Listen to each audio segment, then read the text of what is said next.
and have a fun day today. Hi, I'm Andrea Ho. And I'm Daphne Steinberg, and we're registered dietitians in the Schulich Heart Center at Sunnybrook Health Sciences Center. Healthy eating is an important way to maintain heart health. Over the next few minutes, we'd like to share answers to some of the most commonly asked questions about heart-healthy eating. I have high cholesterol. Should I stay away from high cholesterol foods like eggs and shellfish? Cholesterol in your food actually has very little effect on your blood cholesterol. That's because your liver makes most of the cholesterol in your body. What matters the most is the amount and type of fat that you eat. The best way to lower your blood cholesterol is to choose foods that are lower in fat. Choose leaner cuts of meat, skinless poultry, and lower fat dairy products. And limit egg yolks, the yellow part of the egg, to no more than 3 per week. Shellfish, like shrimp and squid, are a low-fat alternative to eating meat and can be enjoyed once a week. Scallops, mussels, lobster, and crab are very low in cholesterol and can be enjoyed as often as you like. There are a lot of different diets out there. Should I really be limiting my fat intake? Fat has an awful lot of calories. Limiting your fat intake, as long as you're not replacing the calories with unhealthy calories, can be helpful for achieving and maintaining a healthy body weight. The type of fat you eat can also affect your cholesterol levels. Saturated fats and trans fats can raise your LDL cholesterol or your lousy cholesterol.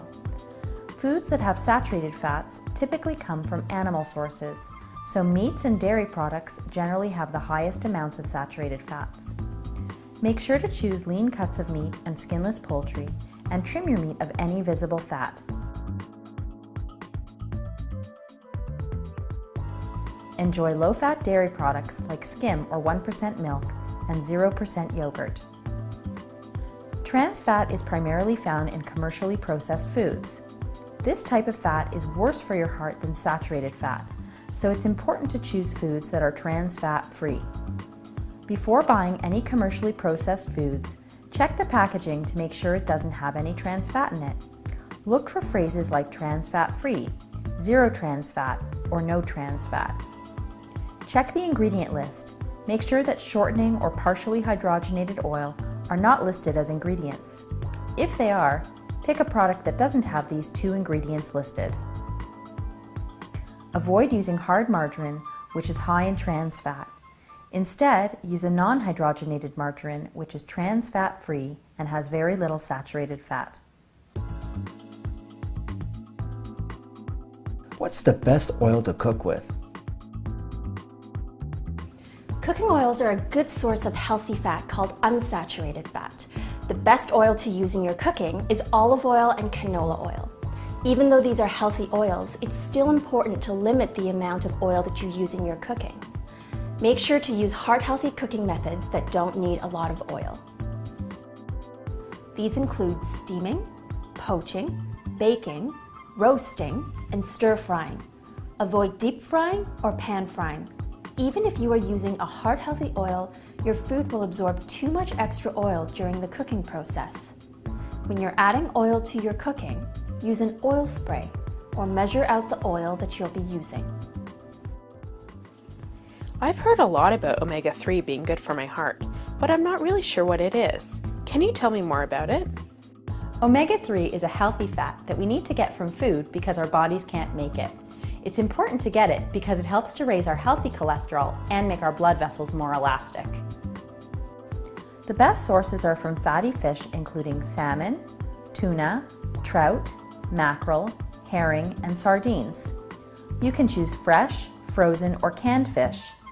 When you choose canned fish, make sure it's packed in water instead of oil. You should try to eat these types of fish at least twice a week. If you don't eat fish, you can also get omega-3 from walnuts, ground flax seeds, chia seeds, pumpkin seeds, and wheat germ. You can enjoy these nuts and seeds every day, but make sure that they're unsalted and haven't been pre-roasted in oil. I know fruits and vegetables are healthy. Should I be focusing on anything else? Fruits and vegetables are packed with vitamins and minerals, and they're also a great source of fiber. Fiber helps to lower cholesterol and blood pressure, and it also helps to keep you feeling full for longer after meals, which is especially helpful for achieving and maintaining a healthy weight. And of course, fiber helps to keep your bowels regular. There are two kinds of fiber: soluble fiber, which helps to lower cholesterol and blood pressure, and insoluble fiber, which helps to keep your bowels regular. It's important to make sure that you get both kinds of fiber every day. Foods that are rich in soluble fiber include psyllium, oat products like oatmeal and oat bran, legumes, and certain fruits and vegetables like apples, pears, berries, citrus fruit, broccoli, cauliflower, and squash. Insoluble fiber is also known as roughage and can be found in whole grain breads, cereals, and pastas. Leafy vegetables like spinach and lettuce, and more colorful fruit and vegetables like melons and peppers.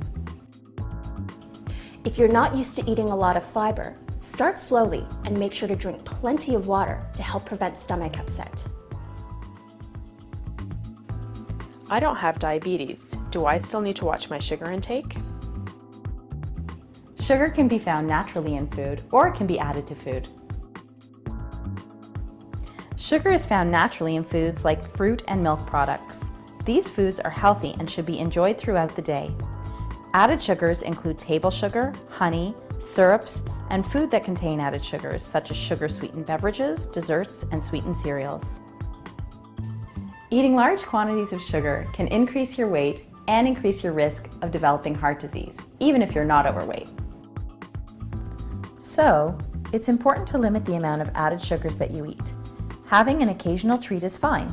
Just remember that if you have a treat every day, it's no longer a treat, it's a habit. I think I need to cut down on my salt intake. How do I do that? Salt contains sodium, and eating too much sodium can increase your blood pressure. Sodium is found naturally in fresh foods, but more than 75% of the sodium that we eat comes from processed and packaged foods. To cut down your sodium intake, limit the amount of salt you eat by not adding any to your food at the table. When you're cooking, only add a pinch of salt. Instead of salt, try adding flavor with dried or fresh herbs such as basil, thyme, or rosemary, or try using a blend of herbs and spices. Choose fresh foods whenever possible and limit foods that have been processed, pickled, smoked, or salted. If you're using canned products, make sure to rinse them well under water first. The foods I eat are healthy, but I'm just not sure how much to eat. Can you tell me more about heart-healthy portion sizes? Portion control is important for achieving and maintaining a healthy body weight. A simple way to do it is to follow the plate method. Fill up half of your plate with vegetables. A quarter of your plate should include lean protein like fish, legumes, skinless poultry, or lean meat. The last quarter of your plate should be high fiber starchy foods like whole grain breads, brown or wild rice, multigrain pasta, potatoes with their skin still on, or corn. Then you can round off your meal with a glass of milk and some fruit for dessert. Not every meal will fit into the plate method. What do you do on pizza night? Yes, there can still be pizza night. Just apply the same ideas. Choose a pizza made with whole grain thin crust and topped with lots of veggies and some grilled chicken. Let that fill up half your plate. Then have a big salad with it and enjoy some fruit for a sweet finish. What are some heart-healthy tips for eating out? When you're eating out, choose dishes that have been prepared with heart-healthy cooking methods. These include dishes that are steamed, poached, broiled, grilled, stir-fried, or baked. Choose dishes with lean cuts of meat, skinless poultry, fish, or legumes. Choose dishes with higher fiber starch options such as whole wheat or multigrain pasta, brown or wild rice, and sandwiches made with whole grain breads. Ask to have your salad dressings and sauces on the side. Choose non-creamy dressings and sauces. And of course, don't forget the veggies. We hope these tips will help you make heart-healthy eating part of your lifestyle and daily routine. If you have any additional questions after watching this video, please don't hesitate to let a member of your healthcare team know that you'd like to speak with a registered dietitian. So what are you having for dinner tomorrow night? I think I'm gonna make chicken. Oh, that's nice.